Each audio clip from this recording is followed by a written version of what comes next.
A'udzubillahi minasyaitonirrajim. Bismillahirrahmanirrahim. Assalamualaikum warahmatullahi taala wabarakatuh. Ahlan wa sahlan wa marhaban bikum ila qanati Ustaz Google. Wa insyaallah fi hadzal video sanunakish anil mawdu' majaz mursal. Selamat datang Ustaz ucapkan ke channel Ustaz Google, dan insyaallah pada hari ini kita akan berbicara berkenaan dengan tajuk majaz mursal. Baik. Jadi kita tengok majaz mursal ni, takrif dia dalam bahasa Arab dulu. Huwa lafzul musta'malu fi ghairi ma wudi'a lahu li'alaqatin ghaira musyabihati ma'a wujudi qarinatin mani'atin min iradatil ma'na al-haqiqi. Maksudnya dia adalah majaz mursal ni adalah satu lafaz yang digunakan fi ghairi ma wudi'a lahu, bukan pada tempat dia. Li'alaqatin ghaira musyabihah, kerana kaitan yang bukan dengan kaitan tasbih, bersama dengan wujudnya satu bukti yang menghalang daripada bil iradatil makna hakiki, daripada dimahukan makna yang sebenar. Okey, baik. Jadi kita tengok bahasa Melayu dia terus. Okey, baik.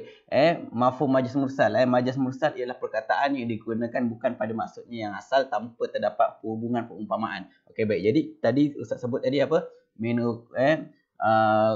Ghairi musyabihatin tadi kan, bukan daripada hubungan perumpamaan. Apa itu hubungan perumpamaan? Hubungan perumpamaan ni adalah tashbih. Iaitu tashbih itu apa? Ada tu tashbih. Ka ke, ka'ana ke, mislu ke, masalah ke kan. Jadi kalau ada benda tu, dia jadi tashbih. Tapi sekarang dalam ayat majaz mursal ni dia tak ada. Dia tak ada adat tashbih itu. Jadi oleh sebab dia tak ada adat tashbih, sebab itu disebut tiada ada hubungan perumpamaan, iaitu tak ada alaqah musyabihah. Baik. Dan wujudnya penghalang dari difahami perkataan tersebut dari maknanya yang asal. Jadi qarinah mani'ah itu iaitu penghalang daripada kita faham makna yang asal. Jadi ada satu perkataan dekat satu ayat tu, jadi kita tengok baca ayat tersebut, maknanya perkataan ini tidak pun mahu makna asal. Contohnya apa? Saya lihat singa sedang belajar. Saya lihat singa sedang belajar. Jadi bila tersebut saya lihat singa sedang belajar, singa tersebut ada, kita boleh faham takkanlah singa boleh belajar kan? Mesti singa itu mempunyai maksud yang lain. Jadi itu maknanya majaz. Majaz. Sekarang kita nak belajar majaz mursal. Dia ada, kalau dalam majaz mursal ni dia ada alaqah ataupun kita panggil kaitan-kaitan. Okey, baik. Oleh kerana majaz mursal tidak terdapat hubungan perumpamaan antara makna asal dan baharu, maka ia berbeza daripada isti'arah yang berasal daripada tashbih. Okey, baik. Jadi majaz mursal ni oleh sebab dia bukan alaqah musyabihah, maka dia beza dengan isti'arah. Jadi kalau isti'arah tu asalnya tashbih kan. Jadi majaz mursal ni dia bukan asal dia tashbih. Asalnya kita boleh tengok lepas ni. Okey, baik. Okay. Maka makna baharu bagi majaz mursal datang dalam bentuk alaqah, iaitu kaitan yang terbagi kepada 8 alaqah. Okey, baik. Jadi majaz mursal ni dia ada 8 alaqah, iaitu sebut lain, buat lain. Baik, kita tengok yang pertama. Namanya alaqah sababiyah. Alaqah sababiyah ni sebut sebab tapi nak hasil. Sebut sebab tapi nak hasil. Okey, baik. Jadi yang kedua musabbabiyah. Musabbabiyah sebut hasil nak sebab. Dia terbalik daripada sababiyah tadi. Kalau sababiyah sebut sebab nak hasil. Kalau musabbabiyah sebut hasil nak sebab. Nanti apa sebab hasil kita tengok lepas ni. Okey, baik. Seterusnya al-juz'iyah. Sebut sebahagian tapi yang dia nak maksudkan benda itu lengkap. Kalau kuliah dia terbalik pula. Sebut semua tapi kita boleh faham yang dia nak maksudkan sebahagian daripada perkara tersebut. Okey, baik. Al-mahalliyah. Sebut tempat tapi makna yang dikehendaki keadaan tempat. Keadaan tempat tu. Okey. Haliyah. Dia terbalik pula dengan mahalliyah tadi. Sebut keadaan tapi makna yang dikehendaki ialah tempat tu yang dia nak. Okey, baik. Iktibar makana. Yang ketujuh. Iktibar makana. Sebut keadaan dulu tapi yang dia nak waktu sekarang. Iktibar ma yakunu. Sebut perkataan akan datang tapi yang dimaksudkan keadaan dia sekarang. Okey, baik. Kita tengok kita tengok terus daripada alaqah yang pertama. Ni kita kena ingat alaqah, ingat contoh. Ingat alaqah, ingat contoh, senang. Okey, baik. Kita tengok sababiah ni kan. Sababiah ni. Sebut hasil, sebut sebab, tapi makna yang baru yang dikehendaki adalah hasil daripada sebab tersebut. Jadi sababiah ni sebab kan. Ingat, dia sebut sebab tapi nak hasil. Contohnya tangan merupakan sebab datangnya kekuatan. Bermakna kekuatan hasil daripada tangan, maka orang yang tiada tangan bermaksud tiada kekuatan. Okey, baik. Jadi sekarang ni perkataannya adalah contohnya yadun. Contoh yadun. Yadun. Jadi contoh ayatnya adalah yadullahu fawqa aydihim. Yadullahu fawqa aydihim. Tangan Allah berada di atas tangan-tangan mereka, ataupun tangan Allah itu lebih kuat daripada tangan-tangan mereka. Okey, baik. Disebut yadun yang bermaksud tangan, justru itu jika difahami ayat ini secara terus, maka akan disalahfahami Allah Ta'ala mempunyai tangan seperti manusia. Maka mestilah difahami yadun dengan makna yang baru bagi mengelakkan daripada difahami bahawa Allah Ta'ala mempunyai tangan. Oleh itu, hendaklah difahami makna perkataan yadun tersebut dengan hasil daripadanya, iaitu hasil daripada tangan, iaitu kudrah, iaitu kekuatan. Maka difahami dengan makna baru, iaitu kudratullahu fawqa kudratihim. Jadi asalnya adalah yadullah fawqa aydihim, tapi kudratullah fawqa kudratihim. Okey, baik. Jadi kat sini kita tengok. Perkataan dia adalah yadun. Yadun. Makna barunya adalah kudrah. Okey, baik. Jadi kenapa makna kudrah ni boleh datang dengan yadun? Sebab ada alaqah, ada kaitan antara yadun dengan kudrah ni, iaitu antara tangan dengan kekuatan ni. Apa kaitan dia? Iaitu daripada datangnya tangan kita ni boleh menghasilkan kekuatan. Tangan ni kita boleh tepuk orang ke, kita boleh buat baik dekat orang kan ada kekuatan kan dengan tangan kita. Jadi tangan kita ni dia boleh menghasilkan kekuatan. Jadi oleh sebab dia boleh menghasilkan kekuatan, kekuatan itu disebabkan oleh tangan, maka itu dinamakan alaqah sababiyah. Okey, baik. Jadi kat sini alaqah sababiyah ini disebut contohnya kat sini adalah yadun. Yadun yang makna yang dikehendaki adalah kudrah. Apa kaitan yadun dengan kudrah? Daripada tangan menghasilkan kekuatan. Jadi kekuatan itu dihasilkan daripada tangan. Ni kena ingat, kena faham. Sebab dengan hasil. Sebab hasil. Sebab tu punca, hasil tu natijah. Sebab tu punca, hasil ni natijah. Sebab kita nak tahu sababiah pula apa ni. Okey, baik. Jadi senang je kalau nak ingat sababiah ni, jumpa yadun. Yadun tu insya-Allah lah. Dia itu dalam tajuk, dalam alaqah sababiah. Okey, musababiah ni terbalik pula. Musababiah disebut hasil tetapi makna baharu yang dikehendaki sebab kepada hasil tersebut. Musababiah ni dia sebut hasil tapi dia nak sebab. Jadi kalau sababiah tadi dia sebut sebab nak hasil. Dia sebut punca, dia nak natijah. Yang musababiah ni dia sebut hasil nak sebab, maksudnya apa? Dia sebut natijah tapi yang dia nak punca dia. Dia nak punca dia. Okey, contohnya rezeki merupakan hasil daripada hujan. Okey, rezeki ni apa? Rezeki ni datang selepas adanya hujan. Rezeki ni datang selepasnya adanya hujan. Jadi hujan turun ke tanah maka menjadikannya subur dengan tanaman sebagai rezeki kepada manusia dan haiwan. Okey, baik. Jadi mula hujan turun ke tanah. Jadi bila hujan turun ke tanah, hujan itu menyebabkan dia menghasilkan tanah subur. Bila tanah subur, ada tumbuh-tumbuhan boleh jadi kepada makanan. Tumbuh-tumbuhan dan makanan itu menjadi rezeki kepada manusia. Okey, baik. Jadi sebab dia apa? Sebab dia adalah hujan. Jadi sebab itu musabiah ni sebut hasil tapi dia nak sebab dia. Okey, baik. Jadi dalam ayat ni dia sebut rezeki tapi yang dia maksudkan hujan. Okey, contoh ayatnya, wa anzalna minas sama'i rizqan. Wa anzalna minas sama'i rizqan. Maksudnya dan kami turunkan dari langit itu rezeki. Kami turunkan dari langit itu rezeki. Okey, baik. Maka difahami mustahil rezeki dalam bentuk makanan turun secara hakiki itu dari langit. Okey, baik. Jadi Allah Taala sebut kami turunkan daripada langit rezeki-rezeki. Okey, baik. Jadi apabila turun daripada langit rezeki, jika kita memahami ayat ini secara literal, kita baca je. Kita baca jadi pembaris. Maka kita pun kata, oh, turun makanan pun KFC turun. Ataupun turun je mi goreng, turun macam tu. Tak pernah turun macam tu kan? Maka kita kena faham rezeki itu dengan makna yang lain. Jadi difahami rezeki dalam makna baharu iaitu sebab kepadanya. Jadi kita kena faham Allah Taala nak beritahu sebab kepada rezeki itu apa? Sebab kepada rezeki iaitu al-mataru, iaitu hujan.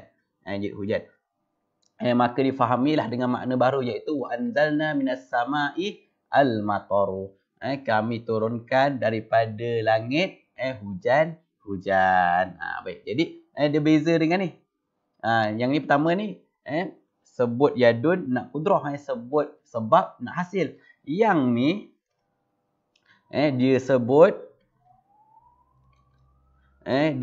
tadi rizqan. Dia sebut rizqan, tapi dia nak matarun. Dia nak matarun. Okey, baik. Jadi rezeki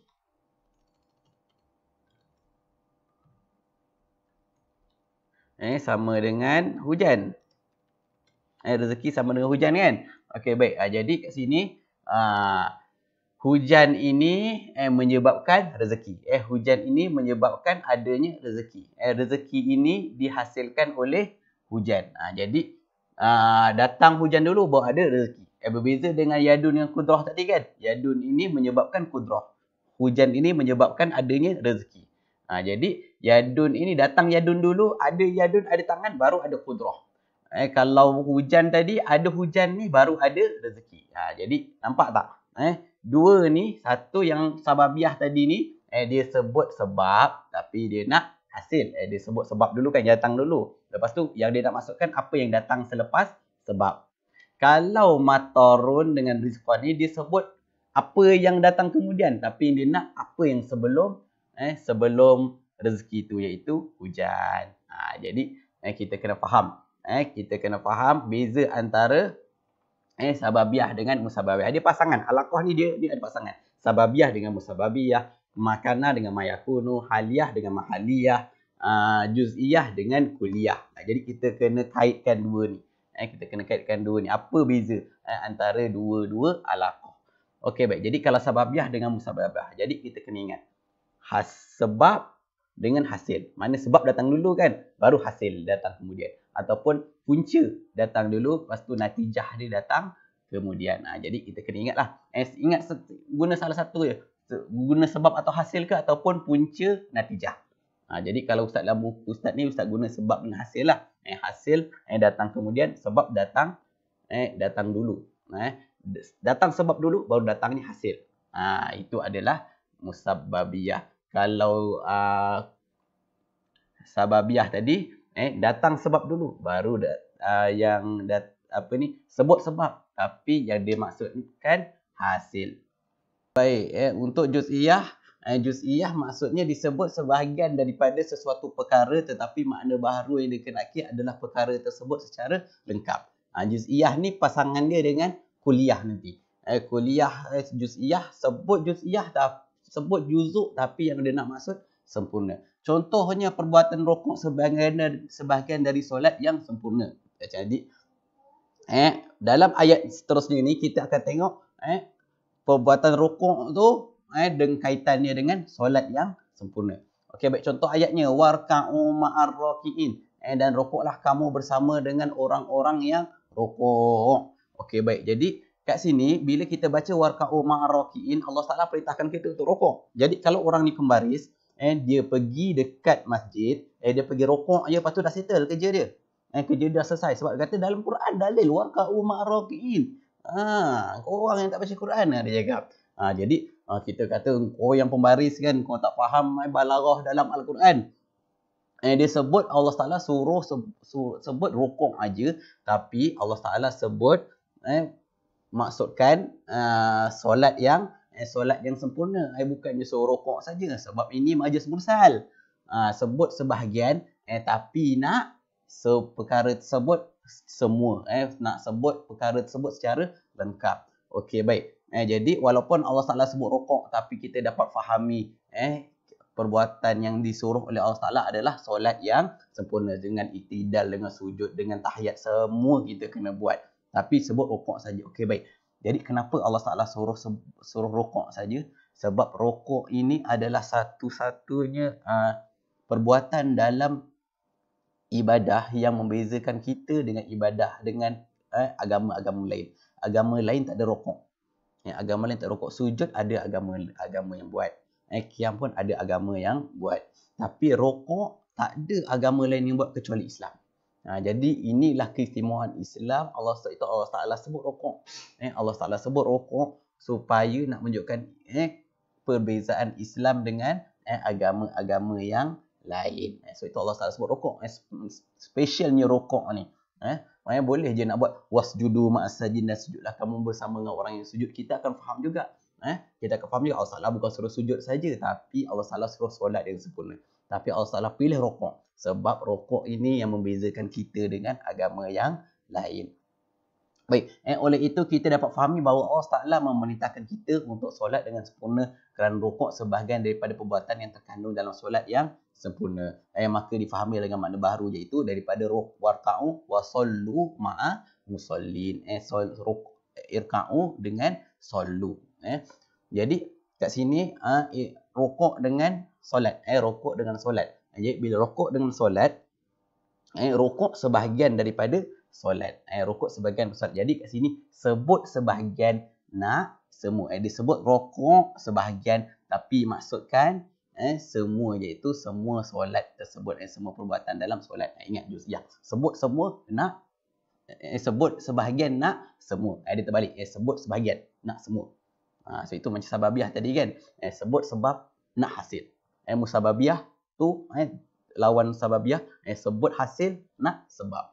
Juz'iyah, sebut sebahagian, nak semua. Okey, kuliah ada terbalik pula dengan juz'iyah ni. Kita tengok.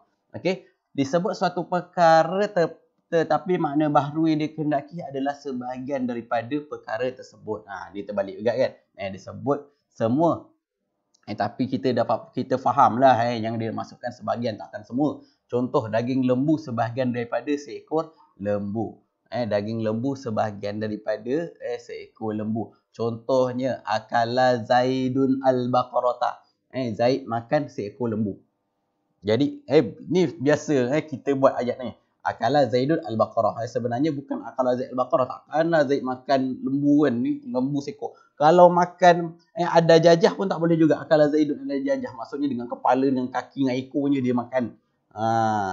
Jadi kita fikir tak logik lah orang makan dengan lembu tu 4 orang belum tentu boleh makan dia kan. Banyak tau dengan kepala, dengan tulangnya lagi. Okey, baik. Mustahil untuk Zaid ni makan seekor lembu al-baqarah ni. Okey, baik. Jadi justru itu difahami perkataan baqarah dengan makna baharu, iaitu laham, iaitu daging lembu. Iaitu daging lembu ni sebahagian daripada lembu. Sebahagian daripada lembu. Jadi situ Ustaz kata kuliah ni disebut semua, tapi dia nak sebahagian je. Jadi difahami dengan makna baharu, iaitu akala Zaidun lahmal baqarati. Kat sini ada lahmah. Jadi kita boleh nampak dia sebut semua, tapi kita nak sebahagian. Kita nak sebahagian.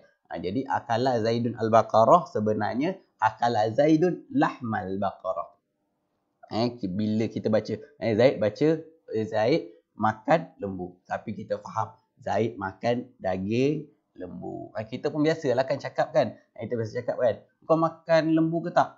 Makan. Sedap lembu. Tapi bila orang tanya macam tu, kita pun jawab macam tu sebab kita faham. Dia maksudkan adalah kau makan ke tak daging lembu. Kan? Atau kau makan kambing ke tak? Kau makan kambing ke tak? Makan ke tak kambing? Takkan kita kata, aku tak makan kambing. Kambing seekor, mana larat nak makan. Kita tak cakap macam tu. Tu loya buruk namanya. Orang tak faham balarah. Orang tak faham majlis mursal. Tapi bila kita kata, kau makan kambing ke tak? Makan. Tapi bukannya kita masukkan dengan dengan mata dia, dengan janggut dia, dengan tanduk dia kita makan. Maksudnya kita makan daging dia. Tu dalam bahasa Melayu pun ada majaz mursal iktibar kuliah. Okey, baik. Jadi kuliah lawan je dengan juz'iyah. Kuliah sebut semua, nak sebahagian. Okey, baik. Mahalliyah. Disebut tempat tetapi makna baharu yang dikehendaki ialah keadaan tempat tersebut. Disebut tempat tetapi makna baharu yang dikehendaki ialah keadaan tempat tersebut.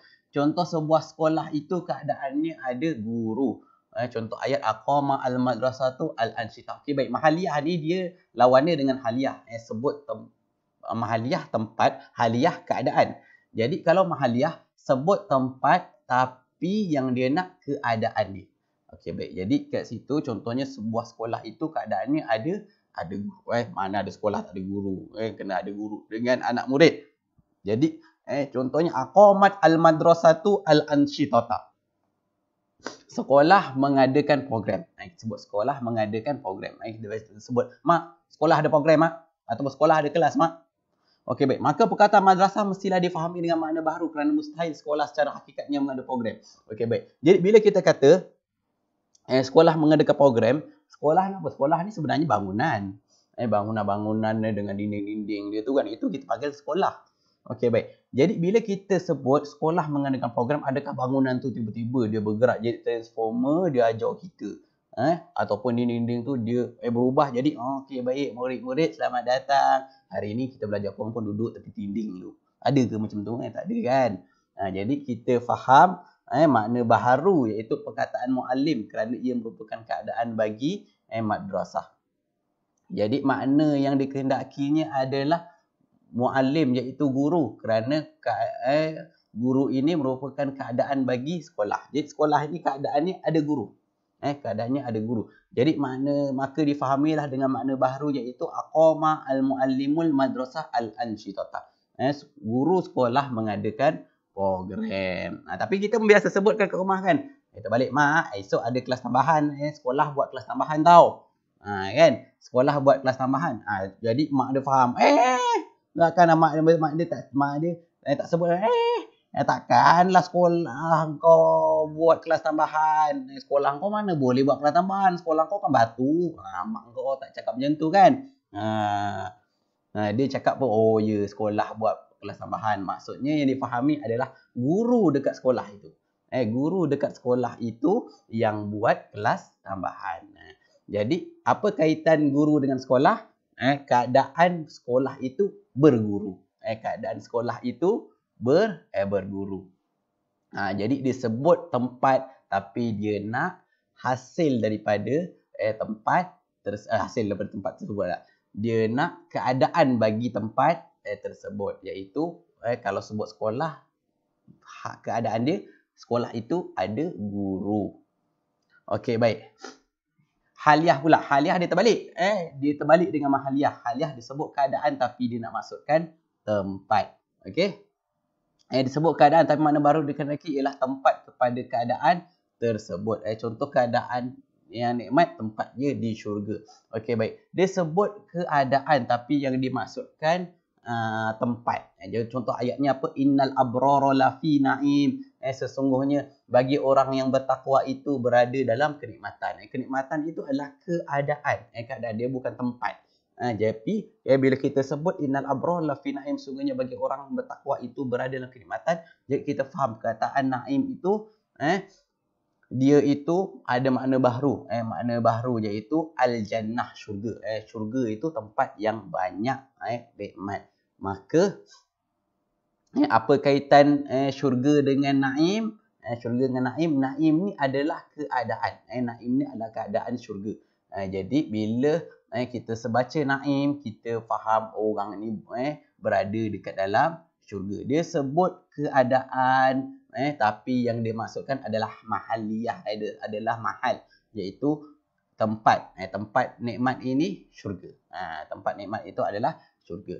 Jadi kita fahamlah dengan makna baharu iaitu innar abrara lafi jannah. Sungguhnya orang-orang yang bertakwa itu berada di dalam syurga. Okey baik. Jadi disebut keadaan tapi dia nak dia nak tempat kepada keadaan tersebut. Okey baik. Iktibar makanah. Iktibar makanah sebut keadaan dahulu tetapi makna yang dikehendaki ialah keadaannya pada waktu sekarang. Dia sebut keadaan dulu tapi dia nak makna sekarang. Jadi kita apa contoh dia? Contohnya kapas ialah keadaan dahulu bagi baju. Contoh kapas ialah keadaan dahulu bagi baju. Jadi kapas yang warna putih tu kan. Dia itu merupakan asal bagi kain. Asal kain tu dibuat pada apa? Daripada kapas dia tenun jadi kain. Kain jadi baju. Okey baik. Jadi itu baju kita ada panggil cotton kan. Cotton tu kapas lah. Okey baik. Jadi apabila contohnya contoh perkataan kapas ini dalam kataan labisa Zaidun qatanan. Labisa Zaidun qatanan. Zaid memakai kapas. Zaid memakai kapas. Jadi jika difahami perkataan qatanun kapas maka mustahil Zaid akan memakai kapas secara hakiki. Okey baik. Jadi kalau tak pernah Zaid ni pakai kapas kan, dia ambil kapas dia tepik badan dia. Kita akan pakai macam tu bila meninggal nanti. Bila kita kena kafankan nanti kita akan letak kapas lah badan kita. Takkanlah kita kata orang sekarang hidup lagi kan, dia ambil kapas dia pakai. Dia pakai macam tu kan. Kalau sanggup mau pakai macam tu. Jadi mustahil kita akan pakai kapas. Kapas yang putih macam tu kita pakai contoh. Mustahil kan? Okey baik. Jadi bila kita kata Zaid memakai kapas tu sudah tentu kapas tersebut bermaksud yang lain. Jadi labisa Zaidun qatnan. Qatnan ni mesti bermaksud yang lain. Okey, jadi apa maksud dia? Oleh itu perkataan qatnun hendaklah difahami dengan makna baharu iaitu malabis, iaitu baju yang merupakan keadaan kapas pada waktu sekarang selepas ditenun. Okey baik. Jadi dia sebut qatnun kapas tapi dia maksudkan apa keadaan kapas itu pada waktu sekarang. Jadi kapas itu merupakan keadaan dulu. Keadaan dulu bagi itu keadaan dulu bagi baju. So itu dia kata sebut benda dulu tapi maksudkan rupa dia sekarang. Jadi kapas dengan baju. Kapas proses jadi baju. Okey baik. Jadi maka difahamilah dengan makna baru iaitu labisa Zaidun al-malabis. Zaid memakai baju. Jadi al-malabis ini rupa asal dia apa, rupa dulu dia apa? Qatnun. Malabis rupa lama dia adalah qatnun. Jadi dia sebut rupa dia dulu. Tapi dia maksudkan rupa dia, keadaan benda tu pada waktu sekarang ni itu adalah baju. Jadi ingat malabis dengan qatnun. Okey baik. Iktibar mayakunu disebut sesuatu perkara dalam keadaan akan datang tetapi makna baharu yang dikehendaki ialah keadaan sekarang. Kalau makanah dia sebut benda dia rupa dia dulu. Tapi kalau mayakunu dia sebut benda yang akan datang. Dia sebut benda tu akan jadi apa. Tu terbalik mayakunu.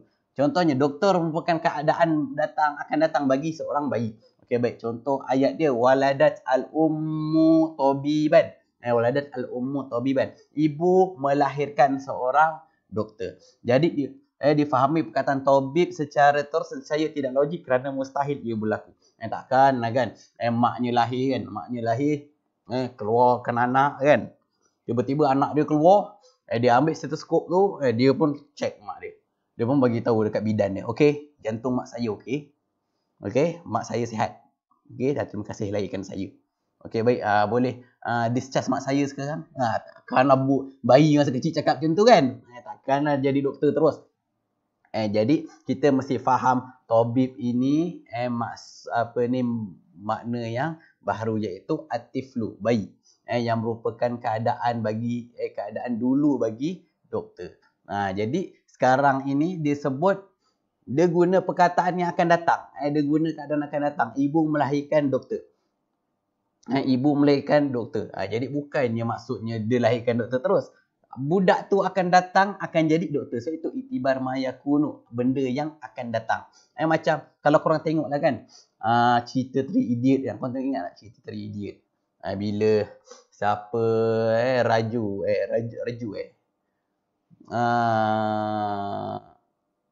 Raju kot namanya. Yang kawan Amir Han tu kan. Dia berlahir je ayah dia tengok. Kau dah kau dah jadi kau nanti jadi engineer.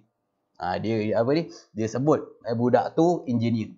Padahal budak tu kan engineer belum lagi. Dia kena besar dulu, kena belajar dulu baru boleh jadi engineer. Begitu juga dengan ayat waladat al-ummu tabiban. Waladat ummu tabiban ni ibu lahirkan doktor. Tapi bukannya lahirkan doktor, tapi nak sebutnya akan datang bayi tu akan jadi doktor. Ni jadi itibar mayakunu lawani itibar makana. Mayakunu sebut akan datang tapi dimaksudkan sekarang. Okey, baik. Jadi macam tu. 8 iktibar. 8 iktibar. Jadi 8 iktibar ni kita kena faham dia ada pasangan masing-masing, jadi ada 4 pasangan. 4 pasangan. Jadi kita tengok kat buku teks sekejap. Kita tengok kat buku teks sekejap. Nampak ni. Sababiyah dengan musababiyah. Sababiyah sebut sebab nak hasil. Musababiyah dia terbalik, sebut hasil dia nak sebab. Juz'iyah sebut sebahagian nak semua. Kuliah sebut semua nak sebahagian. Mahaliyah sebut sebut tempat nak keadaan. Haliyah sebut keadaan nak tempat. Iktibar makanah sebut benda yang dulu nak yang sekarang. Iktibar masayakunu sebut benda yang akan datang tapi yang dia nak benda yang sekarang. Okey, baik. Jadi kita contoh kat dalam buku teks ni lah kan. As-sababiyah lil muallim yadun fi najahi atulab, bagi guru tangan tangan di dalam kejayaan pelajar-pelajar. Jadi yadun ini kita faham yang dimaksudkan adalah kudrah, iaitu hasil daripada tangan itu adalah kudrah. Kudrah ini, kekuatan ini, kerja ini disebabkan oleh adanya tangan. Okey, baik. Musababiyah anzalallahu rizqu minas sama'. Ini sama contoh kita tadi kan. Allah Taala menurunkan rezeki daripada langit. Jadi rezeki itu disebabkan oleh adanya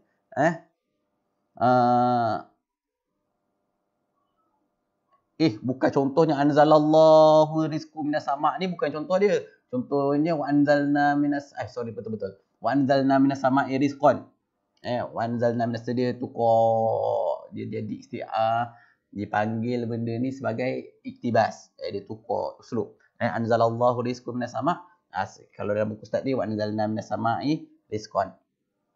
Okey, baik. Jadi dia nak sebutnya adalah al-mataru. Al-mataru. Matar itu merupakan sebab kepada adanya rezeki. Datang matar dulu baru datang rezeki. Yang ni datangnya tangan dulu baru adanya kekuatan. Okey, baik. Juz'iyah warqa umar yang sama juga. Kuliah askunu fil qaryah. Saya tinggal di kampung. Apa peliknya kat sini? Takkanlah satu kampung tu kau duduk. Mesti kau duduk sebahagian daripada kampung. Juz'un. Dia sebut semua tapi dia maksudkan sebahagian. Okey, baik. Aqabat al-madrasatu al-musabaqah. Sekolah mendirikan sekolah mengadakan pertandingan. Takkan sekolah mengadakan pertandingan kan. Mesti guru, iaitu disebut tempat. Al-madrasah ni tempat tapi dimasukkan keadaan. Haliyah innal abrara lafi na'im innal fujara lafi jahim. Disebut naim tapi dia masukkan adalah tempat, iaitu al-jannah. Okey, baik. Iktibar makana syaribtu al-jaddu al-bun. Syaribtu al-jaddu al-bun. Datuk minum biji kopi. Datuk minum biji kopi. Ada orang minum biji kopi ke? Tapi yang dimaksudkan adalah al-qahwah. Al-qahwah iaitu dia sebut rupa kopi tu dulu. Iaitu biji kopi. Datangnya kopi. Biji kopi juga kita proses biji kopi tu baru jadi kopi kan. Jadi dia sebut benda dulu tapi dia nak rupa sekarang. Rupa sekarang tu apa? Rupa zaman dulu rupa kopi yang dulu adalah biji kopi. Dia sebut biji kopi tapi dia maksudkan rupa sekarang iaitu kopi. Iktibar ma sayakunu. Tahayyatal al-ummu as-sauba. Ibu menjahit baju. Ibu menjahit baju. Okey, baik. Apa yang pelik dengan ayat kita biasa yang kita gunakan. Ibu, mak buat apa tu? Jahit baju. Kalau jahit baju, buat apa nak jahit lagi? Baju tu dah siap. Baju tu dah siap. Jadi kat situ sebenarnya yang dimaksudkan adalah al-qumash, iaitu kain. Kain. Maksudnya ibu menjahit kain. Ibu menenun kain. Okey, baik. Jadi dia sebut baju. Kenapa sebut baju? Baju itu akan datang. Rupa akan datang. Sama jugalah macam mak kita kan suruh kata kan, Minah, engkau pergi masak nasi. Kita pun masak nasi. Okey mak, kita pun ambil cari nasi yang dah masak, kita pun masak. Betul ke macam tu? Mestilah kita ambil apa? Kita ambil beras, kita isi air, kita tanak beras tu. Tapi kita tanak beras bukannya kita masak nasi. Kalau masak nasi, ambil nasi lah kita masak. Tapi mak kita guna iktibar ma sayakunu. Guna alaqah benda yang akan datang. Sebut rupa dia yang akan datang iaitu nasi. Tapi bila kita dengar macam tu, Minah masak nasi. Okey mak. Sebagai anak yang taat kan, kita pun masak terus. Tapi kita faham mak kita suruh ambil beras tu jadikan nasi. Bukannya ambil nasi tu, nasi tu dah siap, kau masak lagi. Buat apa? Lain dah nak masak nasi goreng kan. Tapi bila mak kita cakap masak nasi, kita pun faham. Itu adalah iktibar ma sayakunu. Sama juga dalam bahasa Melayu pun ada juga. Okey, baik. Jadi itu saja daripada Ustaz. Apa yang baik itu datangnya daripada Allah Subhanahu Wa Taala. Apa yang lemah itu datang kelemahan diri sendiri. Walaupun insan dhaifah. Jangan lupa tolong share, tolong like dan tolong subscribe channel Ustaz Google. Assalamualaikum warahmatullahi taala wabarakatuh.